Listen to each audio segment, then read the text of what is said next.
Долг е патот од идејата за пишување до излегувањето на книгата и нејзината дистрибуција, а за тој пат да биде брз и успешен, потребно е да се вклучат многумина, се рече вчера на трибината за книжевното издаваштво, но и за поврзувањето на авторите од земјава и регионот. Македонските издавачи сметаат дека се прават многу контакти и се преведува нова, модерна и квалитетна литература за деца, но сепак за се важни финансиите. Секогаш постоела таа соработка со авторите во регионот, особено од поранешните југословенски простори. Меѓутоа, со распаѓањето на Југославија, некако тие врски како да се прекина,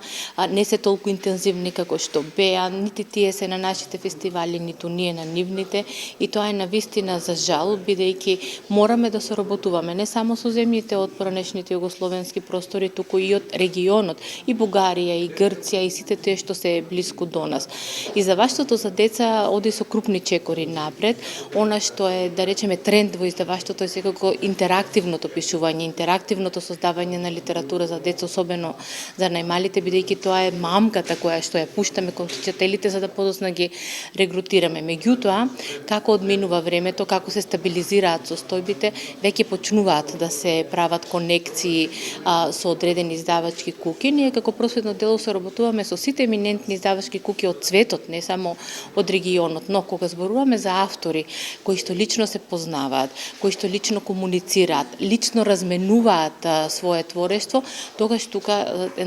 настана една мала пауза која сега се обидуваме да ја пуштиме на нели, за да можеме сите повторно се вмрежеме. И поврзувањето на писателите од регионот е исто така важно, смета писателот Киро Донев, кој сподели искуство од книжевните патувања. Јас веќе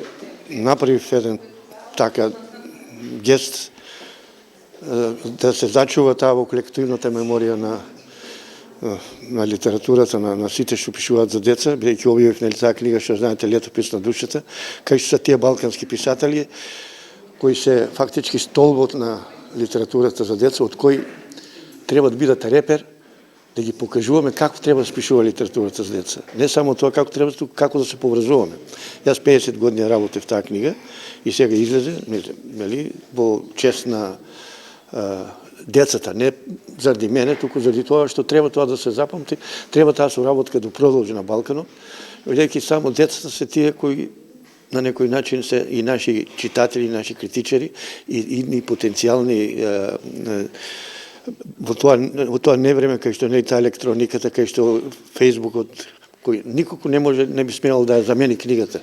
Книжевната трибина на која што се зборуваше за перспективите и вмрежувањето на писателите и издавачите од регионот е во рамките на манифестацијата Средби под јаворите Видое Подгорец, што годинава е дел од Струмица Опен фестивал.